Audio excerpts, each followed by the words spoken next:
नमो भगवते वासुदेवाय।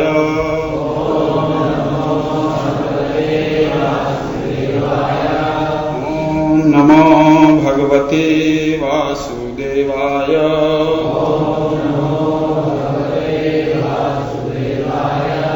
ओम नमो भगवते वासुदेवाय।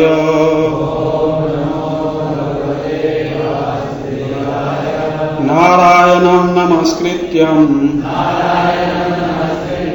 नरं चैव नरोत्तमं देवीं सरस्वतीं व्यासं ततो जयमुदीरयेत्। नष्टप्रायेषु अभद्रेषु नित्यं भागवत सेवया भगवते तुत्तम श्लोके भक्तिर्भवति नैष्ठिकी।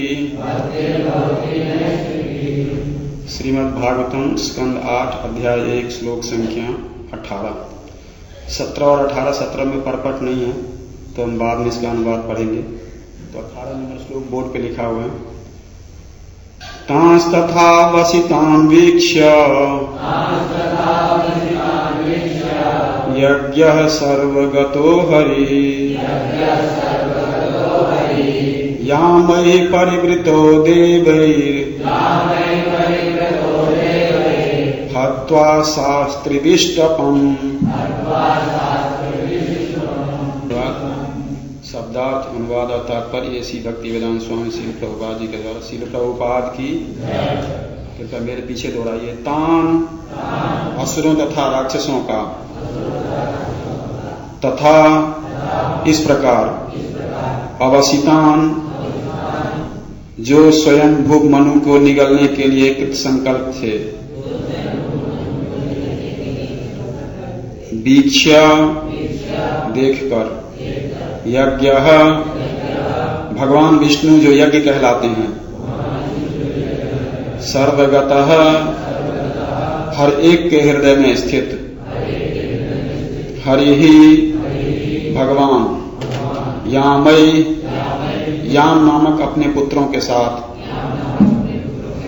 परिवृतः घिरा हुआ, देवै देवताओं से, हत्वा असुरों को मारकर, और शासक इंद्र पद ग्रहण करके शासन चलाया। त्रिविष्टपम स्वर्ग लोकों का। कृपया अनुवाद पीछे रहिए। प्रत्येक हृदय में वास करने वाले भगवान विष्णु यज्ञपति के रूप में प्रकट हुए और उन्होंने देखा कि राक्षस तथा असुर स्वयंभू मनु को निगल जाने वाले हैं।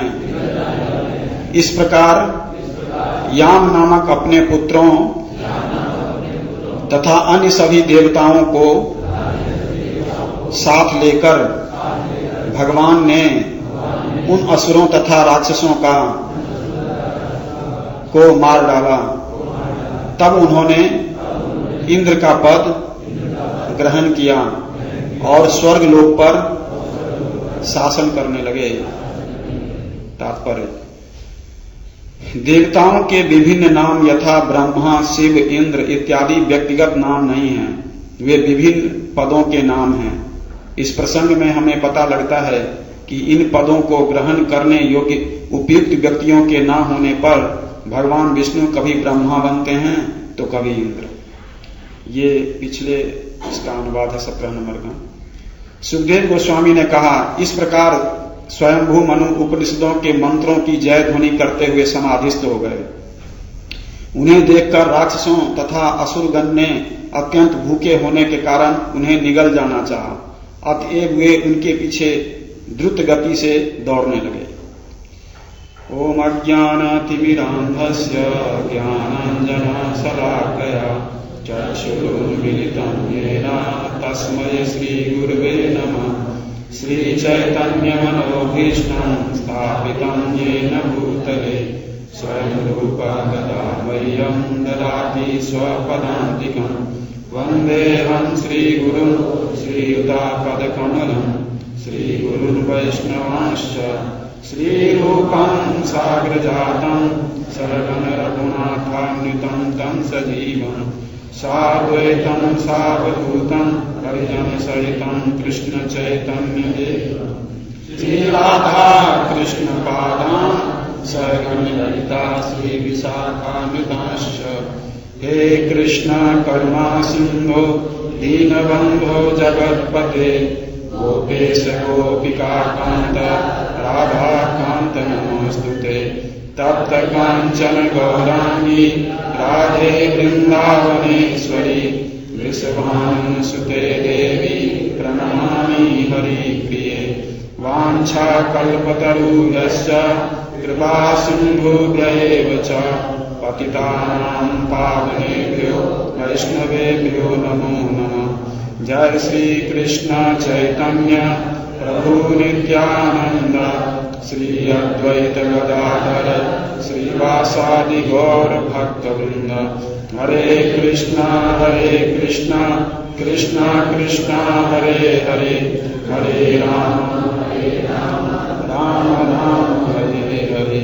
नमः विष्णुपादाय कृष्णप्रेष्ठाय भूतले श्रीमते भक्तिवेदांत स्वामिनीति नामिने।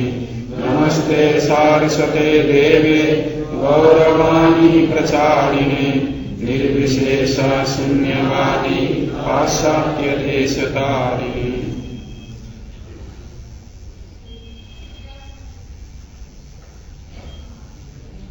वसुदेवसुतं देवं कंसचाणूरमर्दनं देवकी परमानंदं श्रीकृष्णं वंदे जगद्गुरुं।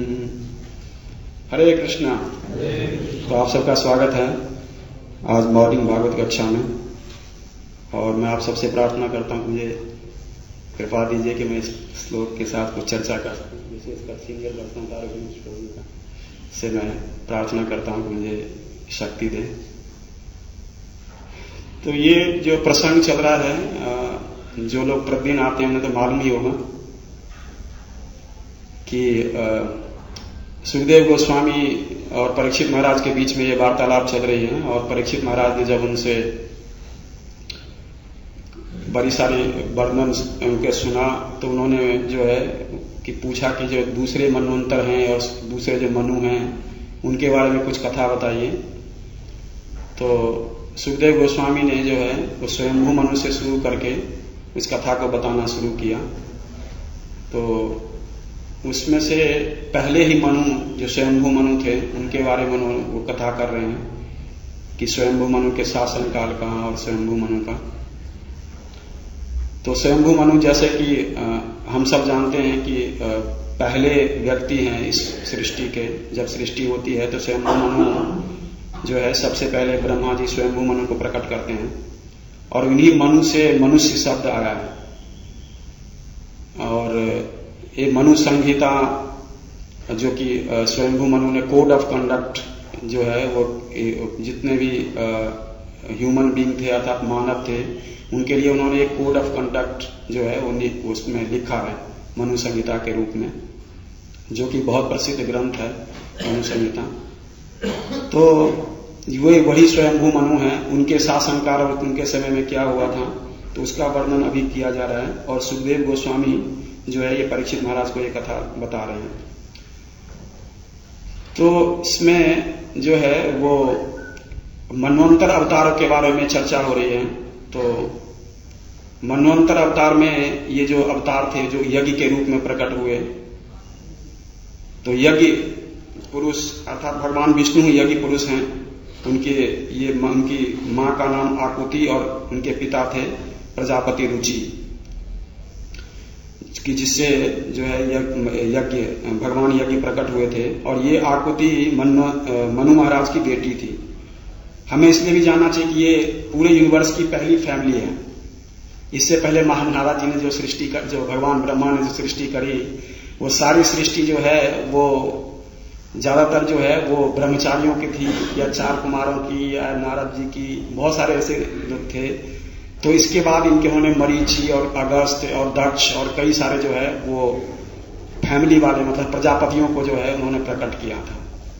तो ये मनु जो है इनके ऊपर उन्होंने भार दिया कि आप, ये भी एक प्रजापति थे, कि प्रजापति का मतलब वो व्यक्ति जो परिवार में जाए और जो है इस प्रजा को आगे बढ़ाए। तो उनको जो है ये बहुत बड़ा पद था जो उन्होंने इनको दिया, मनु महाराज को। परंतु मनु महाराज ऐसे व्यक्ति थे और उनकी अपनी पत्नी शत्रुपा, जिनके पास सब कुछ था, भगवान ब्रह्मा ने सब कुछ दिया था, फिर भी किसी भी वस्तु से उनको कोई अटैचमेंट नहीं थी। किसी भी वस्तु से कोई भी जो है उनको कोई भी आसक्ति नहीं थी। हम देखते हैं इसमें ये जो शब्द आया है इसमें कि इसमें जो है उन्होंने पहले वाले जो ये अनुवाद है उसमें है कि जब ये उपनिषदों का मंत्र पढ़कर जब समाधिस्थ हो गए तो असुरगण जो थे उन्हें निगल जाना चाहते थे, उनको मारना चाहते थे। और दूसरे में जो अनुवाद है उसमें, इसका अनुवाद बड़ा छोटा है, 2-3 लाइन का है। तो इसमें कि भगवान ने स्वयंभू मनु को अपने पुत्रों और देवताओं सहित उन्हें बचा लिया। तो प्रभुपाद यहाँ तात्पर्य में लिखते हैं कि ये जो जितने भी पोस्ट हैं, जैसे ब्रह्मा का, शिव का, इंद्र का, ये किसी का व्यक्तिगत नाम नहीं है, पोस्ट का नाम है। जैसे प्रधानमंत्री एक पोस्ट का नाम है, किसी व्यक्ति का नाम नहीं है। उस पर व्यक्ति जो बैठेगा उसका अलग नाम होता है। और ये जो भगवान यज्ञ थे, इनको स्वयंभू मनु ने नामकरण भी किया, उनको हरि भी कहा उन्होंने। हरि का मतलब जो सबका दुख क्यों हर ले, वो हरि। हालांकि एक भगवान एक ही नाम से कई बार प्रकट होते हैं। एक और हरि प्रकट हुए हैं तामस मनवंतर में, और जिन्होंने की गज की रक्षा की थी ग्राह से, तो वो अलग हरि हैं। और इनका भी नाम स्वयंभू मनु ने, क्योंकि स्वयंभू मनु भगवान यज्ञ के नाना थे। तो जब उन्होंने जो है वो अपने उसमें भगवान का नाम लेने के लिए उसमें समाधि में गए, तो उस समय भी आप देखिए कि वो असुर लोग थे जो उनके ऊपर दौड़े मारने के लिए।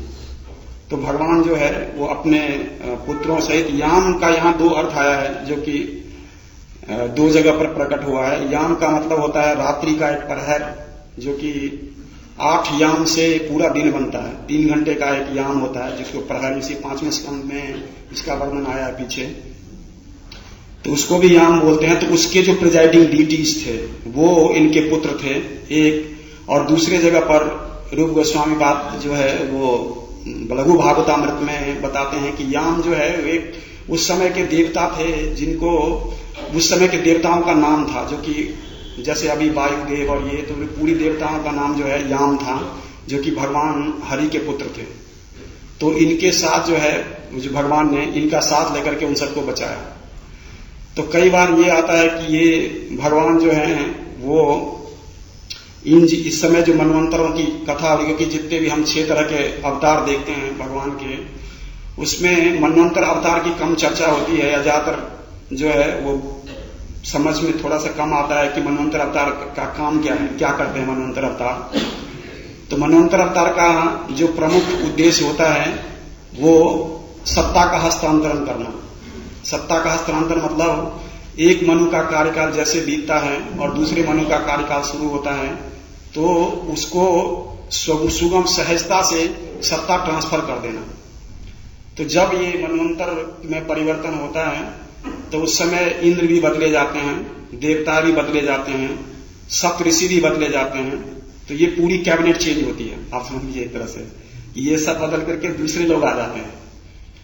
कि तो अभी जो है ये स्वयंभू मनु, हालांकि स्वयंभू मनु के जो समय था उस समय में एक बार प्रलय भी हुआ था, बट वो अगस्त ऋषि के शाप से हुआ था, क्योंकि वो प्रलय का समय नहीं था। परंतु अगस्त ऋषि ने शाप दे दिया, तो थोड़ा समय के लिए प्रलय भी हुआ था उन्हीं के उसी मनवंतर में ही। तो अगस्त ये इसमें कहा जाता है कि ये जो मनवंतर हैं, क्योंकि ब्रह्मा जी के एक दिन में ही होते हैं, तो फिर इसको मनवंतर अवतार क्यों, कल्पावतार क्यों नहीं बोलते? कल्प अवतार बोलना चाहिए, क्योंकि वो ब्रह्मा के एक कल्प में प्रकट होते हैं। तो रूप गोस्वामी पाद वहां बताते हैं कि चूंकि इन जो भगवान उस समय अवतरित होते हैं, उनका एकमात्र काम जो है वो दूसरे मनु को स्थापित करना और इंद्र को और इन लोगों को जो है सहयोग देना होता है, ताकि जो आने वाले समय तक बड़े बड़े आराम से सहजता से जो है वो चीजों को कर सके। और मनवंतर अवतार का एकमात्र यही उद्देश्य होता है। उनके समय में जो थोड़ी बहुत चीजें होती हैं तो भगवान उसको पूरा कर लेते हैं। जैसे अभी उनके ऊपर जैसे मनु महाराज के ऊपर देव आक्रमण करने लगे असुरगण, तो भगवान ने उनको बचा लिया और उनको जो है पूरा साम्राज्य दे देते हैं। तो इसी तरह से जो है उनका जीवन, हालांकि आप देखिए भगवान अपना विस्तार किस रूप में करते हैं, ब्रह्मा के रूप में, फिर प्रजापतियों के रूप में, फिर सप्त ऋषियों के रूप में। तो इस तरह से भगवान जो है, भगवान क्या अपने विस्तार, सब भगवान के ही रूप हैं धीरे धीरे, और भगवान विस्तार करके अपना ही विस्तार करके जो है इस पूरे संसार को भर देते हैं। श्री राधा राधिका रमन भगवान की, श्री कृष्ण बलराम की, श्री जगन्नाथ सुभद्रा रानी की। तभी लोग कहते हैं, जो मायावादी कई बार इस फिलॉसफी का वो फायदा उठाते हैं कि एको हम बहुत श्यामा, कि मैं एक अकेला हूं और बहुत सारा हो जाता हूं। तो भगवान इसी उद्देश्य से जो है पहले ब्रह्मा को, फिर ब्रह्मा के द्वारा प्रजापतियों को, फिर आगे सप्त ऋषियों को प्रकट किया। तो कहते हैं तो सब एक ही व्यक्ति है, सब उन्हीं ने प्रकट किया है। तो और जब ये इनका संहार होगा, जब सब अंतिम समय में, तो सब धीरे धीरे जो है भगवान के पास ही चले जाएंगे। तो फिर दो व्यक्ति कहाँ रहा? तो ये मायावादी एक फिलॉसफी है जो इसका फायदा उठाते हैं, क्योंकि भगवान, ये अचिंत भेदाभेद सिद्धांत का भी एक है कि भगवान जो है भगवान से अलग हैं भी है और भगवान से अलग नहीं भी है। नहीं इसलिए आप देखिए ये लोग बिल्कुल अलग पर्सनैलिटी हैं, अलग काम कर रहे हैं, और आप एक तरफ से देखेंगे कि सब भगवान का विस्तार ही है, कि भगवान ने सबसे पहले विस्तार किया है ब्रह्मा जी का, और फिर उन्होंने आगे लोगों का विस्तार किया है। तो मनु महाराज के जीवन के बारे में थोड़ा सा देखते हैं कि मनु महाराज जो है, स्वयंभू मनु जो है वो एग्जीक्यूटिव हेड हैं पूरे यूनिवर्स के, या आप कह रहे हैं चीफ एडमिनिस्ट्रेटर हैं इस यूनिवर्स के। तो उनका जीवन जो कि रूप गोस्वामी इसमें बताते हैं कि बहुत बहुत बहुत पायस थे, और जब वो सोने के लिए जाते थे तो ब्राह्मण लोग आकर के मंत्र पढ़ते थे और भगवान का गुणगान करते थे, तब वो सोते थे। और जब वो उठते थे तब भी ब्राह्मण लोग आते थे और जो है उनका गुणगान करते थे भगवान का उनके सामने, और फिर भगवान का गुणगान करते हुए वो उठते थे। और इतना सब कुछ होने के बावजूद भी जो है कि मनु महाराज का किसी भी तरह से, हमने पीछे पढ़ा भी है एक श्लोक में, कि उनमें कोई आसक्ति नहीं थी किसी भी तरह की, और भगवान के प्रति जो है उनका नेचुरल प्रेम था। एज ए मतलब जो है ब्रह्मा जी के पुत्र थे, फिर भी उनका जो भगवान के प्रति, जबकि उनको स्पेशली ये कहा गया था कि आप प्रजा की सृष्टि करिए, अधिक से अधिक प्रजा को बढ़ाइए और इसी संसार को अधिक से अधिक फैलाइए। इस सब के बावजूद उनके जो है वो बहुत ज्यादा आसक्ति नहीं थी किसी भौतिक चीजों में। और उनके दो पुत्र हुए, उत्तानपाद और प्रियव्रत, और 3 पुत्रियां थी, आकुति, प्रसूति और देवहूति। तो ये पहली फैमिली थी, जिसमें इसके हिसाब से आप आगे हम देखेंगे कि उनके एक एक जो उनकी पुत्रियां थी, उन सब के घर में भगवान प्रकट होते हैं। आकुति के घर में भी, प्रसूति के घर में भी, और देवहूति के घर में भी भगवान प्रकट होते हैं। तो हम इससे समझ सकते हैं कि कितने पायस थे वो।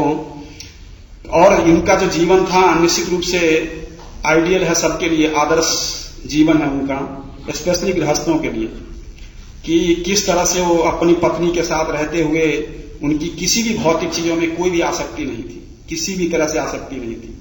आप देखिए वहां पर कितनी सुविधाएं थी, कितना कंट्रोल था, सब कुछ वो कंट्रोल कर सकते थे, सब कुछ उनके अंदर था, और फिर भी जो है उनकी कोई आसक्ति नहीं थी। क्योंकि हम देखते हैं संसार में जनरली कि दूसरों को जो बताते हैं, कि राधानाथ महाराज का एक लेक्चर सुन रहा था मैं, उसमें महाराज बता रहे थे कि controlling others is the greatest sense gratification, कि हम दूसरों को जो है कंट्रोल करते हैं, ये सबसे बड़ा सेंस ग्रेटिफिकेशन है।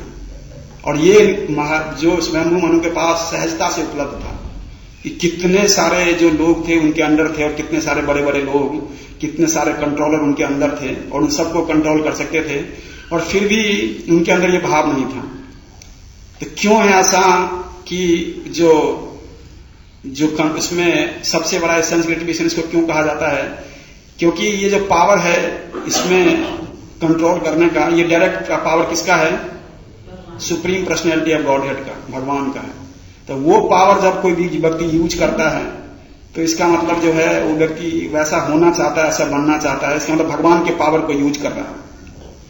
और यहां तो भगवान ने उनको सहजता से ब्रह्मा जी ने दिया था ये सब कुछ कि आप इस पावर को यूज करो, तब भी उन्होंने इसको यूज नहीं किया। तो हम देख सकते हैं उनका जीवन किस तरह का था। अपनी बेटी को उन्होंने अपनी बेटी का विवाह किससे करवाया? उन्होंने बड़े ऋषियों से, कर्दम मुनि को सबसे बड़ी बेटी का विवाह करवाया। जबकि आप देखें कर्दम मुनि क्या थे? कुछ भी नहीं, एक जंगल में रहने वाले, और ये इतने सबसे यूनिवर्स के सबसे बड़े सम्राट, उनकी बेटी थी बड़ी देवहूति। तो वहां मटेरियल सिक्योरिटी का ध्यान नहीं रखा उन्होंने कि इसको भौतिक सुरक्षा मिलेगी, महल में रहेगी, बड़ा अच्छा कोई राजा होगा, कुछ भी। इन्होंने किसको देखा? आध्यात्मिक सुरक्षा को देखा कि आध्यात्मिक रूप से कहां सुरक्षित रहेगी। तो आध्यात्मिक रूप से एक भक्त को ढूंढ करके उन्होंने उनका जो विवाह है उनको इनसे करवाया। जो भी है तो भगवान की किस्में है, लेकिन मतलब उन्होंने एक भक्त को मतलब अपनी बेटी दी। अब दूसरी बेटी दक्ष को भी देते हैं, हालांकि दक्ष भी भगवान जो है ब्रह्मा जी के पुत्र हैं। तो हम इसलिए दे देते हैं तीनों बेटियां के ऐसे ऐसे घर में दी हैं जहां उन्होंने जो है वो भौतिक उसका बहुत ध्यान, मतलब भौतिक सुरक्षा का ध्यान नहीं रखा, बल्कि आध्यात्मिक सुरक्षा का ध्यान रखा कि आध्यात्मिक रूप से जो है ये वहां पर सुरक्षित रहेगी। क्योंकि इसमें बताते हैं कि एक जो व्यक्ति है कितने डिटैच थे। तो एक डिटैच व्यक्ति को हम किसी भी तरह से जो है उसका शोषण नहीं कर सकते, या कोई शोषण हो ही नहीं सकता उसका। जो व्यक्ति बिल्कुल डिटैच है, जो व्यक्ति जिसके अंदर बहुत वैराग्य है, उसका कोई शोषण कर ही नहीं सकता पूरे संसार में। पूरे संसार में क्या, पूरे यूनिवर्स में कोई इसका शोषण नहीं कर सकता। तो हम देखते हैं यहाँ पर कि वो बिल्कुल डिटैच व्यक्ति थे, उनको कोई मतलब नहीं था। इतना बड़ा राज्य था, इतनी बड़ी फैमिली थी, भगवान की पूरी सुरक्षा प्राप्त थी, ब्रह्मा जी उनके पिता थे। इसके बावजूद भी वो बिल्कुल ही निर्लेप थे अपनी चीजों को लेकर के किसी। और हम देखते हैं कि कुछ ही समय के बाद वो, जैसे इस श्लोक में भी बताया गया है कि वो बिल्कुल ही ध्यानमग्न हो जाते हैं, ये बिना सोचे हुए कि ये राज्य कैसे चलेगा और मेरी सुरक्षा कैसे होगी और बाकी लोगों की सुरक्षा कैसे होगी। तो ये आप देखिए, हम सबसे बड़ा सुरक्षा का जो है, सबसे बड़ी सुरक्षा क्या है? भगवान की शरणागति। क्योंकि भगवान के ऊपर उन्होंने विश्वास किया और समाधि में चले गए। और मनु महाराज को पता भी नहीं था कि उनको कोई मारने आ रहा है। चिंता किसको थी? भगवान को। बचाया किसने? भगवान ने। भगवान को चिंता थी कि मनु महाराज बैठ गए हैं उसमें, तो भगवान जो है, भगवान ने उनको बचाया, क्योंकि बिल्कुल पूरी तरह से भगवान के ऊपर जो है आश्रित थे। तो जो व्यक्ति भगवान के ऊपर आश्रित है उसकी सुरक्षा सबसे अधिक है, वो सबसे ज्यादा सिक्योर व्यक्ति है, उसको किसी सिक्योरिटी की आवश्यकता नहीं है। और दूसरी तरफ हम देखते हैं कि भौतिक रूप से हिरण्याकशिपु कितना शक्तिशाली व्यक्ति था, कितने शक्तिशाली थे, वो भी बहुत शक्तिशाली। बट एक छोटे से बच्चे की वजह से इतने परेशान थे। वो बच्चा भी कौन? अपना ही बेटा, और 5 साल के। तो ये है कि कितना भी पावरफुल क्यों न हो जाए मेटेरियली व्यक्ति, उसमें असुरक्षा की भावना रहती है, हमेशा असुरक्षित रह महसूस करता है। और स्पिरिचुअली अगर व्यक्ति इंक्लाइन है और भगवान की शरणागत है तो उसकी सबसे बड़ी सुरक्षा है। तो ये एक इंपॉर्टेंट पॉइंट है इसमें कि जो मनु महाराज जो है वो किस तरह से भगवान के ऊपर आश्रित थे और उनकी भगवान ने किस तरह से सुरक्षा की। हम बाकी जगह भी देखते हैं, और इसलिए यही बात जो है भगवान जो है उसमें भगवद गीता में कहते हैं, कौन्तेय प्रतिजानी ही न मे भक्ता प्रणश्यति, कि मेरे भक्त का कभी नाश नहीं होता। तो अब देखिए इसी तरह से उन्होंने भगवान जो, क्योंकि अपने आप को उन्होंने एक हेल्पलेस कंडीशन में रखा था, किसकी? भगवान की सुरक्षा में, कि अगर कोई भी व्यक्ति, कोई भी डिवोटी अगर अपने आप को भगवान के शरणागत रखता है और भगवान की सुरक्षा में अपने आप को रखने का प्रयास करता है, तो वो सबसे ज्यादा पावरफुल व्यक्ति है। उसका कोई नुकसान नहीं कर सकता, ना उसका कोई कुछ बिगाड़ सकता। तो रियल जो स्ट्रेंथ है वो सरेंडर में है। रियल जो स्ट्रेंथ है वो सरेंडर इनटू कृष्ण, कि अगर हम जितने कृष्ण को सरेंडर होंगे हमारे अंदर उतनी ज्यादा जो है वो शक्ति आएगी। तो हम देखते हैं कि भगवान हमेशा अपने भक्त को बचाने के लिए हमेशा तत्पर रहते हैं। आप जितने भी इतिहास में देखेंगे, इसी श्रीमद् भागवतम के बहुत सारे कैरेक्टर हैं कि जब भी उनके ऊपर कोई विपत्ति आई, कोई समस्या आई और उन्होंने भगवान को याद किया, तो निश्चित रूप से भगवान प्रकट हुए और उन्होंने उनको बचाया भी। जैसे उत्तरा, पहले स्कंद में देखते हैं उत्तरा का प्रसंग, कि उत्तरा के जो है इतने, जैसे पांडव लोग जिनकी सुरक्षा करने के लिए थे, इतने बड़े बड़े वीर थे, पर उत्तरा ने किसको पुकारा? भगवान को पुकारा। पांडवों को नहीं पुकारा कि मेरे ससुर लोग इतने पावरफुल लोग हैं, कुछ भी कर सकते हैं, तो उन्होंने भगवान को पुकारा और भगवान ने उनको सुरक्षा भी दी। हम इसी तरह से देखते हैं द्रौपदी का खुद ही कई जगहों पर जो है द्रौपदी ने भगवान की सुरक्षा प्राप्त हुई। उन्हें सेवा क्या करी द्रौपदी ने? क्या सेवा करी थी? एक बार भगवान के का जो है अंगुली में जो है वो दरवाजे में आ गया था और उसमें थोड़ा सा खून निकला। शायद भगवान टेस्ट करना चाहते होंगे द्रौपदी का, और द्रौपदी महारानी जिस ड्रेस में थी उन्होंने उसी समय फाड़ दिया उसको। तो फाड़ करके जो है उन्होंने भगवान को वो बांध दिया, कि उस कपड़े से भगवान को बांध दिया उन्होंने, कि उसके खून ना निकले। और भगवान कितने ऋणी हो गए, आप देखिए कि कितनी ज्यादा कपड़ा सप्लाई किया उनको कि दुशासन जैसा व्यक्ति खींचते खींचते हार गया। और कई जगह पर हम ऐसे देखते हैं कि भगवान किस तरह से अपने भक्तों की सुरक्षा करते हैं। अब जैसे हाथी, अब इसी स्कंद उसमें आएगा शायद गजेंद्र की कथा। तो जो गजेंद्र की कैसे रक्षा की भगवान ने? कोई हाथी जप थोड़ी कर रहा था कि जप कर रहा था, भगवान ने आके बचा लिया, पुकारा भगवान को, नहीं, बल्कि अब वो जो गजेंद्र था उसकी सुरक्षा के लिए बहुत सारे लोग चिंतित थे। और बहुत सारे देवता, श्रीमद् भागवत में प्रसंग आता है कि बड़े सारे देवता उनको मदद करने के लिए तैयार थे, मदद करना चाहते थे, पर उन्होंने किसी से मदद नहीं मांगा। किससे मदद मांगा? भगवान से। और देखिए अंत समय में याद भी कैसे आया उनको भगवान, जबकि बहुत समय तक ये लंबी लड़ाई चली थी, देवताओं के 1000 वर्ष। तो पहले तो हाथी को ये विश्वास था कि मैं इसको मार दूंगा। हर व्यक्ति को ये होता है कि मैं ये चीजें ठीक कर लूंगा, अपने घर में ये ठीक कर लूंगा, परिस्थिति ठीक कर लूंगा, वो ठीक कर लूंगा। और जब नहीं होता है तो एटलीस्ट भक्त है तो उसका ध्यान फिर भगवान की तरफ चला जाता है। तो ये पिछले जन्म में भक्त थे और देवल ऋषि के श्राप से जो है, अगस्त ऋषि के श्राप से जो है ये हाथी बन गए थे। और देखिए बाद में कैसे याद आया उनको कि भगवान प्रकट हो गए उनके लिए। ऐसा रोना, ऐसे रोए, ऐसे चित्कार मारी कि आध्यात्मिक लोक तक वो आवाज पहुंच गई और भगवान आया, उन्होंने उनको बचा लिया। तो भगवान देखते हैं, हम पांडवों को कितनी बार समस्याओं का सामना करना पड़ा, बड़े से बड़ी समस्याओं के समय भगवान उस समय वहां पर थे ये पांडवों को बचाने के लिए। और हम देखते हैं अम्बरीश महाराज पूरी तरह से भगवान पर निर्भर थे और उनकी सुरक्षा कौन कर रहा था? भगवान का स्वयं का सुदर्शन उनकी सुरक्षा कर रहा था। और शायद अम्बरीश महाराज को पता भी नहीं था कि उनकी सुरक्षा जो है वो सुदर्शन कर रहे हैं। जो फुल्ली कहने का मतलब ये था कि जो किस तरह से जो व्यक्ति भगवान पर जितना सरेंडर है उसकी सुरक्षा का भार किसके ऊपर होता है? भगवान के ऊपर। भगवान खुद ही देख लेते हैं इसकी सुरक्षा कैसे करनी है। इसी तरह हम प्रहलाद के उस केस में भी देखते हैं, प्रहलाद ने कभी भगवान को नहीं पुकारा कि मेरी रक्षा कर लो। एक भी श्लोक नहीं मिलता इसमें कि एक भी बार भी उन्होंने कहा कि मैं बहुत खतरे में हूं, मेरी रक्षा करो। नहीं, कोई चिंता ही नहीं थी। चिंता किसको थी? भगवान को, कि भगवान को चिंता थी कि इसकी सुरक्षा करनी है। और प्रहलाद महाराज ने ऐसे ही बोल दिया कि इसमें भी भगवान है, खंबे में भी भगवान। केवल उनकी बात को सत्य करने के लिए वहां से प्रकट हो गए। उनका क्या है, खंबे में तो हाँ खंबे में भी है, ये केवल ये इस बात को सत्य करने के लिए भगवान प्रकट हो गए। ये दिखाता है कि भगवान अपने भक्तों की रक्षा कैसे करते हैं। एक मां भी अपने भक्तों की जो है, अपने बेटों की इस तरह से या बच्चों की रक्षा नहीं कर सकती जितना भगवान अपने भक्तों की रक्षा करते हैं।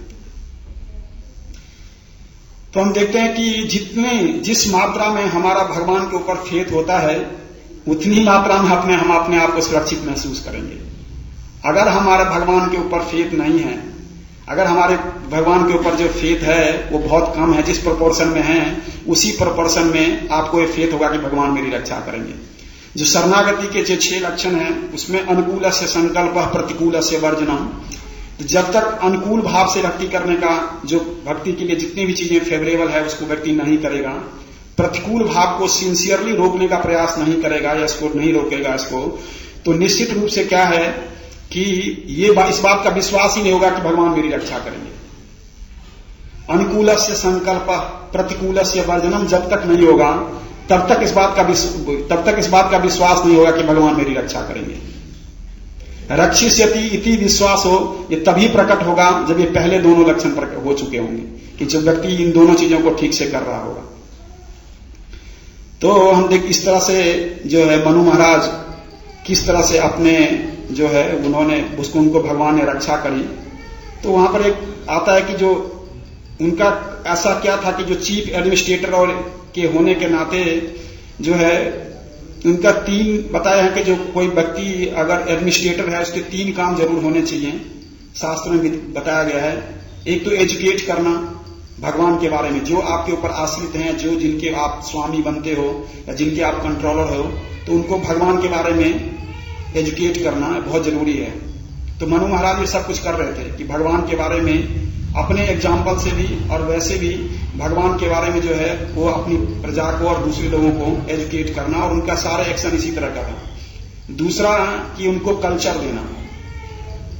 कल्चर देना का मतलब एक एनवायरमेंट क्रिएट करना ताकि वो व्यक्ति इस तरह से कर सके। खाली एजुकेशन देने से नहीं चलेगा कि एजुकेशन दे दिया कि आप भक्ति करो, उसके लिए आप उसको उस तरह का कल्चर भी देना पड़ेगा ताकि व्यक्ति जो है उसमें उस चीज को करने में कंफर्टेबल महसूस कर सके। तो वो कल्चर भी जो है उन्होंने दिया। और जैसे कल्चर कैसे दिया, तो खुद भी करके दिखाया, खुद भी भगवान का नाम लेते थे, कुछ भी यज्ञ करते थे, खुद भी चीजों को करते थे। तो एक कल्चर जो है उन्होंने उस कल्चर को भी दिया। और तीसरा है कि डिवोशन अर्थात भक्ति, क्योंकि ये कल्चर, ये एजुकेशन की कोई वैल्यू नहीं है विदाउट डिवोशन। अगर भगवान की भक्ति नहीं है तो ना कोई किसी डिवोशन का किसी कल्चर का कोई इंपॉर्टेंस है, ना किसी एजुकेशन का। क्योंकि सब कुछ किसके अंदर होना चाहिए, भक्ति के अंदर।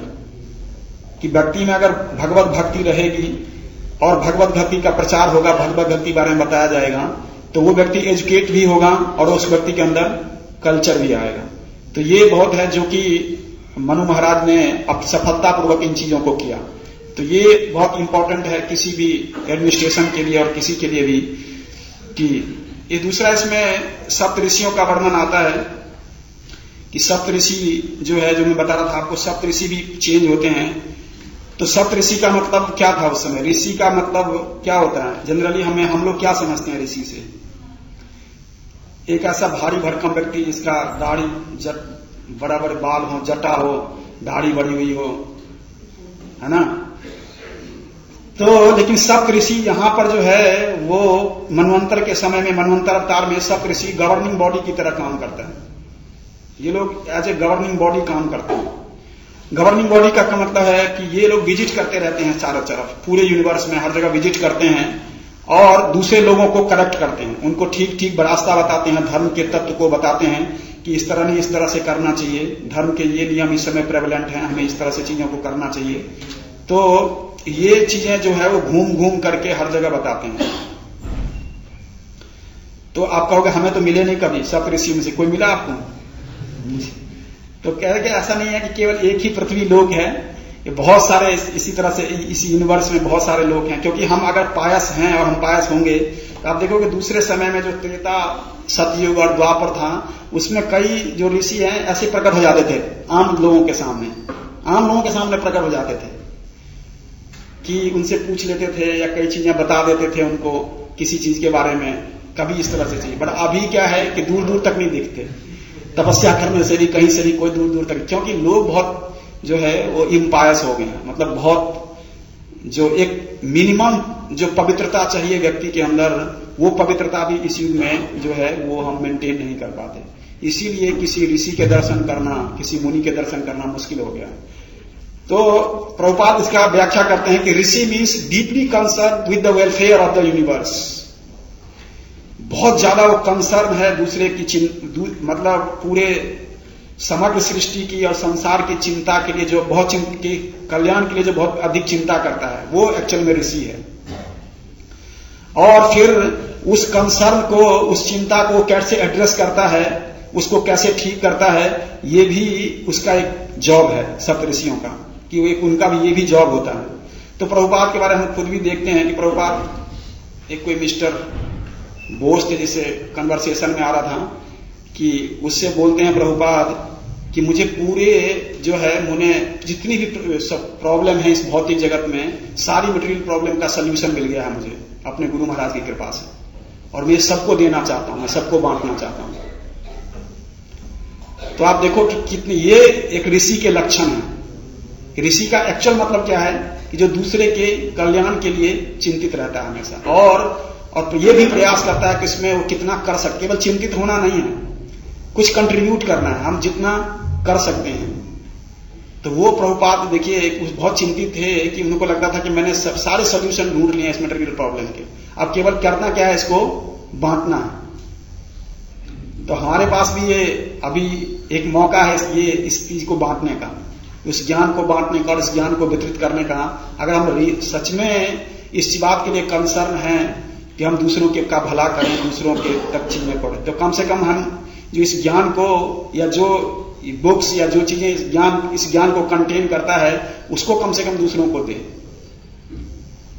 क्योंकि ये सही रूप में जो है एक दया है दूसरों के प्रति, और सही रूप में एक करुणा है। और ये एक ऋषि का जो है वो परिभाषा है।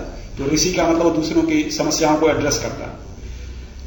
और तीसरी बात जो इसमें एक श्लोक में है कि टेंडेंसी ऑफ डीमंस, कि आप देखिए मनु महाराज के समय में भी ये असुर थे और जो मनु महाराज को निगलना चाहते थे। तो ये प्रॉब्लम सृष्टि के बिगिनिंग से रही है भक्तों के साथ, कि जो है वो डीमंस और जो है वो देवता दोनों ही, डेमीगॉड्स और डीमंस दोनों ही उपलब्ध रहे हमेशा। तो भक्तों को परेशान करने के लिए हमेशा जो है डीमंस अवेलेबल रहते हैं फ्रॉम द बिगिनिंग। तो सृष्टि के प्रारंभ, ये क्या है, सृष्टि का प्रारंभ है।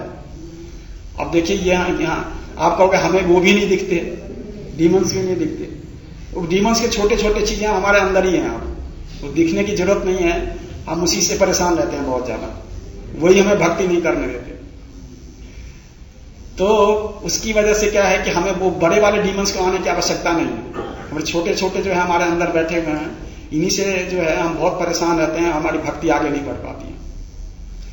तो हर निश्चित रूप से इस चीज को जो है वो समझना चाहिए, क्योंकि ये जो है हमेशा डिवोटी को परेशान करने का जो है वो परेशान करने के लिए ही आते हैं। जैसे बहुत सारे एग्जाम्पल हैं भागवतम में भी, अभी मैंने चर्चा भी की, जैसे प्रहलाद महाराज का और कई सारे लोगों के सामने इस तरह की समस्याएं प्रकट हुई थी कि उन्होंने जो है वो डीमंस उनको भक्ति करने नहीं देना चाहते। तो हमारे अंदर जो डीमंस हैं, खास करके ये 6 जो शत्रु हैं हमारे, वो हमें ज्यादा परेशान करते हैं, काम, क्रोध, लोभ, मोह, मद और मत्सरी। तो अब तरीका क्या है इनको, इन दानव को एड्रेस करने का? तो प्रभुपाद हर जगह लिखते हैं कि कोई बहुत ध्यानपूर्वक अगर जप करता है तो ये सारी चीजें अपने आप धीरे धीरे खत्म हो जाएंगी। बट अवेयर रहना पड़ेगा कि मेरे में ये चीजें हैं।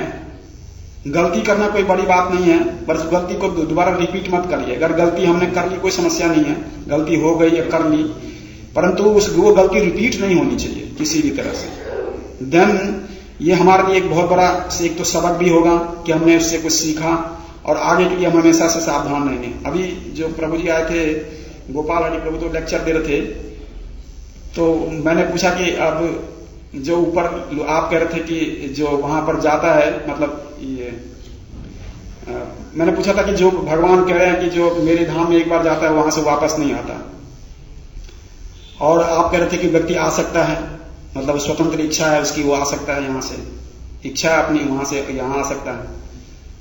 तो उन्होंने बड़ा सुंदर उत्तर दिया। उन्होंने कहा कि जो व्यक्ति कभी आया नहीं है यहां पर, जो भगवान के साथ हैं, ऐसे लाखों करोड़ों जो है बिलियन सब लोग भगवान के साथ हैं, अनंत कोटि, कह रहा जो लोग यहाँ मटेरियल भौतिक जगत का जिनको एक्सपीरियंस नहीं हुआ है वो लोग तो आ सकते हैं, क्योंकि फ्री विल तो वहां भी है, तो वो आ सकते हैं यहाँ पर।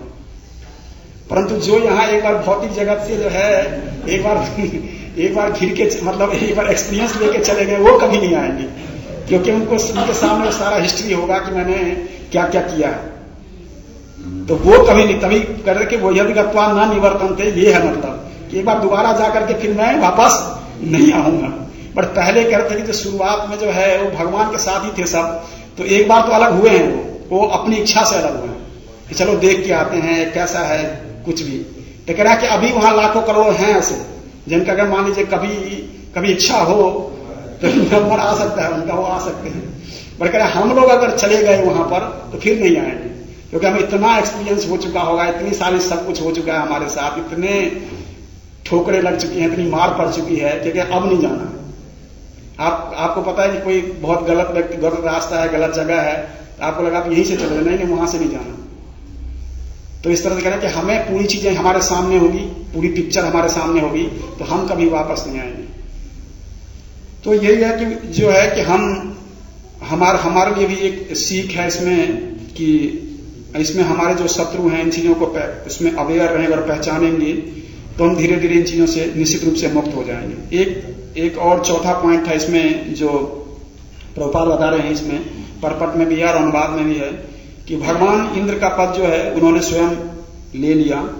तो ये जो पद है सामान्यतया वो जीवों को दिया जाता है जो बहुत पायस जीव होता है, बहुत हाई लेवल के जो पायस, बहुत शुद्ध जीव हैं उनको दिया जाता है। बट कई बार इस तरह के जीव नहीं मिलते, तो भगवान इस पद को स्वयं ग्रहण करते हैं। आप सोचिए कि कितना बड़ा जिम्मेवारी का पोस्ट है इंद्र का पोस्ट, कि भगवान स्वयं ग्रहण कर लेते हैं इंद्र का, ब्रह्मा का पोस्ट, कितनी बड़ी जिम्मेवारी का पोस्ट होगा वो। क्योंकि ये एक एडमिनिस्ट्रेशन चलाने की बात है कि पूरा यूनिवर्स जो है वो, और बहुत ऐश्वर्य होता है, 60,000 ऋषि, बालखिल ऋषि और बड़े सारे और भी ऋषि, बहुत जो देव ऋषि होते हैं, वो इंद्र का हमेशा गुणगान करते हैं। बल्कि बालखल ऋषि तो सूर्य के रथ पर बैठते हैं, सूर्य का भी गुणगान करते हैं बहुत, और फिर इंद्र का गुणगान करते हैं, और भी बहुत सारे देव ऋषि हैं जो देवताओं का गुणगान करते हैं। तो आप सोचिए कोई ऋषि गुणगान करेगा किसी व्यक्ति का, तो कैसा कितना ऊंचे पद का व्यक्ति होगा। पर उसके ऊपर जो है जिम्मेवारी भी उतनी बड़ी होती है, बहुत बड़ी जिम्मेवारी होती है। तो वो जिम्मेवारी जो है हम देखते हैं कि कई बार उसको पूरा करने के लिए व्यक्ति नहीं मिलता, तो स्वयं भगवान उस पद को जो है वो धारण कर लेते हैं। और एक चौथी चीज इसमें, पांचवी चीज थी कि जब भी कोई एडमिनिस्ट्रेटिव चीजें होती हैं, जो उसकी प्रशासनिक चीजें हैं, तो उसमें जब भी कोई समस्या आएगी तो भगवान उस प्रशासक के साथ खड़े होंगे, दूसरे के साथ खड़े नहीं होंगे। आप देखिए, क्योंकि वो प्रशासन जो सिस्टम है वो सारा बिगड़ जाएगा नहीं तो। हम पृथु महाराज और इंद्र के उसमें देखते हैं कि सारी गलती किसकी थी, आप सुन चुके कथा है, तो इंद्र की थी सारी गलती थी कि वो तंग कर रहे थे पृथु महाराज को, यज्ञ नहीं करने दिया और ये सब चीजें किया। और जब इस बात की बात आई कि भगवान ने, जब वहां पर ब्रह्मा जी प्रकट हुए, जब भगवान ने देखा कि पृथु महाराज इंद्र को मारने के लिए अपने बेटे जो है वो विजितास को भेज रहे हैं और इसी तरह से उन्होंने मारने का प्रयास किया, तो सबसे पहले ब्रह्मा जी प्रकट हो गए वहां पर उनको रोकने के लिए। और जैसे ही उन्होंने उन्हें रोका, भगवान स्वयं प्रकट हो गए, जैसे रोक लिया भगवान भी प्रकट हो गए। और भगवान ने किसको डांटा, पृथु महाराज को, इंद्र को कुछ नहीं कहा। आप समझ रहे, किसको डांटा, पृथु महाराज को, जबकि पृथु महाराज की कोई गलती नहीं थी। तो उन्होंने कहा, क्योंकि भगवान अपने भक्त से ये एक्सपेक्ट नहीं करते हैं कि ये कोई गलती करेगा इस तरह से, उन्होंने कहा कि वो इस पद पर बैठा हुआ है इंद्र, वो तो करेगा ऐसे, उसका तो स्वभाव है ऐसा। भगवान ने कोई दंड नहीं दिया इंद्र को, कोई दंड नहीं दिया, परंतु अपने भक्त पर क्या कृपा की उन्होंने कि 100 अश्वमेध यज्ञ का क्या फल मिलता। भगवान डायरेक्ट प्रकट होते या भगवान, तो वो भगवान उससे पहले ही प्रकट हो गए। 99 अश्वमेध यज्ञ में ही भगवान प्रकट हो गए। और फिर उन्होंने और कृपा क्या करी, 4 कुमारों को जो है उनसे शिक्षा लेने के लिए 4 कुमारों को भेज दिया। तो ये भगवान की कृपा के रूप में जो है हमारे सामने प्रकट होता है कि भक्त साधु का जो संग है, भक्तों का संग जो है हमारे सामने, ये भगवान की कृपा के रूप में आती है। तो इसको जाने मत दीजिए। हम गलतियां हो सकती हैं, बहुत सारी चीजें हो सकती हैं, हम भी कंडीशनड हैं, तो बड़ी सारी चीजें हम इसको रियलाइज करना चाहिए कि मैंने गलती करी है, उसको करेक्ट करने का प्रयास करना चाहिए। कोई समस्या नहीं है, कोई भी व्यक्ति किसी का दुश्मन नहीं है। जो भी व्यक्ति आता है और किसी भी तरह से जो भी एडमिनिस्ट्रेशन चला रहे होते हैं, उनकी अपनी कई सारी चीजें, कई प्रॉब्लम होती है, कई तरह से उनको देखना होता है। तो हमें उनको सहयोग करना चाहिए, न कि जो है लेग पुलिंग करनी चाहिए कि टांग खींच लेंगे व्यक्ति का। तो हम इस बात का बहुत ध्यान रखना चाहिए कि हम उस व्यक्ति को सहयोग करें। ना ही सहयोग कर सकते तो कम से कम चुपचाप जो है अपने आप को संयमित रखें। इससे क्या होगा कि हम अपनी भक्ति को ठीक से बचा पाएंगे और हमारे अंदर जो बैठा हुआ जो दानव है, असुर है, उससे हम अपनी भक्ति की रक्षा कर पाएंगे। ठीक है, हरे कृष्ण।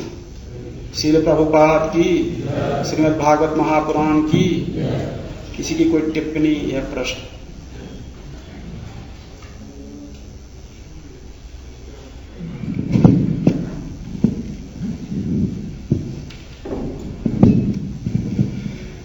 बहुत बहुत धन्यवाद प्रभु जी, आपने बहुत सुंदर तरीके से बताया, श्लोक के बारे में समझाया। मैं एक चीज आपसे पूछना चाहता था कि जैसे श्लोक में आ रहा है शंभु मनु समाधि में होते हैं, भगवान से प्रार्थना कर रहे होते हैं, असुर आक्रमण करते हैं, भगवान उनको बचाते हैं। और आपने बहुत सारे उदाहरण भी दिए, जैसे द्रौपदी को और गजेंद्र को। तो भगवान तो सुरक्षा भक्ति हमेशा ही करते हैं, लेकिन कभी वो एक्सटर्नल रूप से ऐसा दिखाई नहीं देता है कि भगवान सुरक्षा करेंगे। भक्तों के जीवन में हम देखते हैं कि काफी कठिनाई भी आती है और वो कष्ट भी भोगते हैं और तथाकथित सब शरणागत भक्त भी होते हैं। तो भगवान तो रक्षा करते हैं, लेकिन एक भक्त के जीवन में जब ऐसा होता है तो उसको कैसे इसको लेना चाहिए, कैसे समझना चाहिए और कैसे अपना क्या उस कॉन्शियसनेस को रखना चाहिए। मैं इस बारे में आपसे पूछना चाहता था कि भक्तों के जीवन में हम देखते हैं एक्सीडेंट्स भी होते हैं और कठिनाई भी आती है और तथाकथित ऐसा दिखता है कि सुरक्षा नहीं हो रही है, लेकिन भगवान तो रक्षा करते हैं। लेकिन उसके पीछे क्या अभिप्राय होता है भगवान का, भगवान क्या चीज करना चाहते हैं, या प्रार्थनाएं नहीं सुनी जाती हैं या रक्षा नहीं होती। तो इसको एक भक्त कैसे लेता है भगवान का हाथ, उसको कैसे उस भगवान का हाथ उसमें देखता है कि भगवान का कोई ऑब्जेक्टिव तो होता है जिससे वो वहां चाहते हैं, तो वो उसको कैसे लेना चाहिए, दूसरे भक्तों को भी कैसे लेना चाहिए और भक्त को भी कैसे लेना चाहिए, इस पर अगर आप थोड़ा सा और बता सकें तो। भगवान निश्चित रूप से सुरक्षा ही करते, जैसे आप खुद ही बता रहे हो। कई बार हमें समझ में नहीं आ रहा होता है बाह्य रूप से, जैसे कुछ भी एनीथिंग, किसी भी अगर मान लीजिए मैं कोई गलत काम कर रहा हूं, मेरे पर प्रतिबंध लगा दिया, मेरे कुछ भी किया, तो वो मेरी सुरक्षा के लिए है। बट चूंकि मेरा माइंड और मेरी चीजें अभी इतना प्योर नहीं है, इतने कंडीशन है कि मुझे लगता है व्यक्ति मेरा शत्रु है, इसलिए मुझे ऐसे कर रहा है। और भगवान इसका सबसे भक्तों को इसको कैसे सोचना चाहिए, ये 10वें स्कंद के 14वें अध्याय के 8वें श्लोक में ब्रह्मा जी की प्रार्थना में प्रकट होता है। तत्ते नुकंपाम सुसमीक्षमाना वाले श्लोक में प्रकट होता है कि एक भक्त को अपने मन से, वाणी से और शरीर से भगवान की सेवा करते रहनी चाहिए। और जो भी कठिनाई उसके जीवन में आती हैं, उसको ये सोचना चाहिए कि ये मेरे पिछले जन्म का और पिछले उसका जो है कर्म है, जो मुझे इस जीवन में मेरे सामने प्रकट हो रहा है। और एक उसके रूप में मेरे साथ तो अधिक होना चाहिए था, एक कम हुआ है। तो लेकिन ये वही भक्त सोच सकता है जो भक्त बहुत उन्नत है। एक सामान्यतया तो ये संभव नहीं है। तो निश्चित रूप से अगर वो उन्नत भक्त है तो उसको दिख जाएगा कि इसमें भगवान का हाथ है और भगवान मेरी सुरक्षा कर रहे हैं। पर जो भक्त उन्नत नहीं है और उन भक्तों को ऐसा लगता है, तो निश्चित रूप से हमें जो है वो दूसरे तरीके से उनको समझाने का और उसको इंश्योर करना चाहिए कि वो उनकी जो है वो कल्याण के लिए ही है। और इस तरह से जैसे हम देखते हैं कि इवन अपराधियों को भी अगर सरकार जेल में डालती है तो उद्देश्य क्या होता है, उसका सुधार करना। और अगर सुधर, जैसे हम 26 जनवरी या 15 अगस्त वाले कुछ ऐसी तरह से जो समय आता है और देखते हैं कि उसमें सुधार हुआ और कई सालों से बहुत अच्छा चल रहा है, तो गवर्नमेंट जो है उसको टाइम से पहले रिलीज कर देती है। वो इसीलिए कि उसका पर्पस क्या था, उस व्यक्ति में सुधार लाना। तो भगवान के सुधार करने का तरीका अलग अलग हो सकता है। कई बार वो दंड देके सुधारेंगे और कई बार जो है वो इनाम देके भी सुधार सकते हैं या आगे बढ़ा के भी सुधार सकते हैं। डिपेंड करता है केस टू केस, क्योंकि ये भगवान का अपना तरीका है कि। और हम देखते हैं यही चीजें जो है वो जो एडमिनिस्ट्रेशन में हैं और जो चीफ मिनिस्टर करते हैं उनके साथ भी यही। अगर हमें लगता है कि किसी को एनकरेज करके व्यक्ति ठीक हो जाएगा धीरे धीरे, तो वो ऐसा भी करते हैं। उनको लगता है कि नहीं पनिशमेंट देके ठीक होगा, तो वो ऐसे भी करते हैं। पर दोनों में ही भाव यही होता है कि व्यक्ति का सुधार। तो मेरे ख्याल से अगर कम भक्ति इतनी अच्छी नहीं है, व्यक्ति कंडीशन है, तो निश्चित रूप से उसको ग्रॉस लेवल पर भी उसको इस बात का कोई भी एजुकेट करना चाहिए कि इस तरह से है और हम इस तरह से, हमें हमारी सुरक्षा है इसमें, हम इस तरह से ठीक रहेंगे। मेरी अपनी understanding. Thank you. Hare Krishna. Srila Prabhupada की।